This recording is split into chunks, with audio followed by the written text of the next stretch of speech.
या ठिकाणी जीवनामध्ये प्रथमतः मी नगराध्यक्ष पदासाठी पहिल्यांदा अर्ज सादर केला आणि त्याचं प्रथम कारण नगरपालिका ही माझी मातृसंस्था आहे.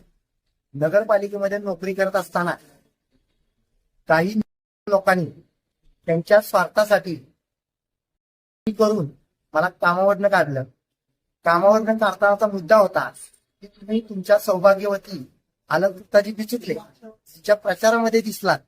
एवढा मोठा अन्याय माझ्या मातीच्या ह्या नगरपालिकेच्या मातृसंस्थेमध्ये माझ्यावर झालाय आणि त्या नगरपालिकेतील सगळी अंडी पिल्ली कुणीही असू दे त्या सगळ्यांची अंडी पिल्ली मला आता बाहेर काढायची. Do or die. सातारकरांना एक सूचना करू इच्छितो की साताऱ्यामध्ये जे खड्डे आहेत ते गेले 25 वर्ष मी बघतोय.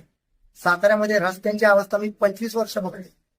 साताऱ्यामध्ये बागांची अवस्था मी 25 वर्ष बघतोय. 25 वर्ष नगरपालिकेमध्ये काम करत असताना आणि विविध लोकसभा आणि विधानसभा लढत असताना तुमचं प्रेम मिळालं. पण ठासून मी तुम्हाला सांगतो हे नगराध्यक्ष पद माझ्या पदरामध्ये टाका. तुमचा सातारा खऱ्या अर्थानं मी सितारा करून दाखवतो. त्यामध्ये जाता जाता एक गोष्ट मी सांगेन की सातारामध्ये आमचे पार्क काय म्हणू त्याला आदर्श होते. अरुण काका गोडबोले गेले. अरुण काका गोडबोले त्यांना कोण काका म्हणत होतं आणि त्या काकांना 5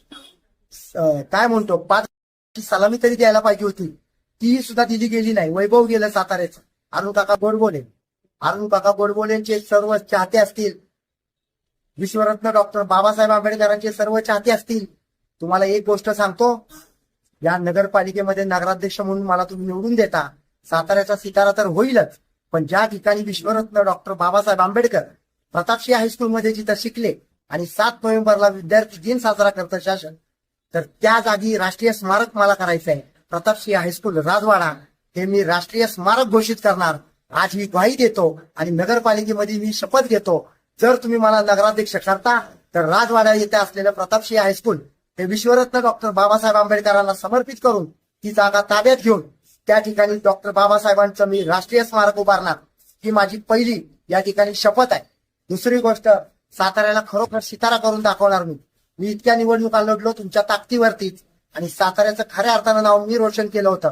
हा सातारा आता तरी माझ्या हातात द्या.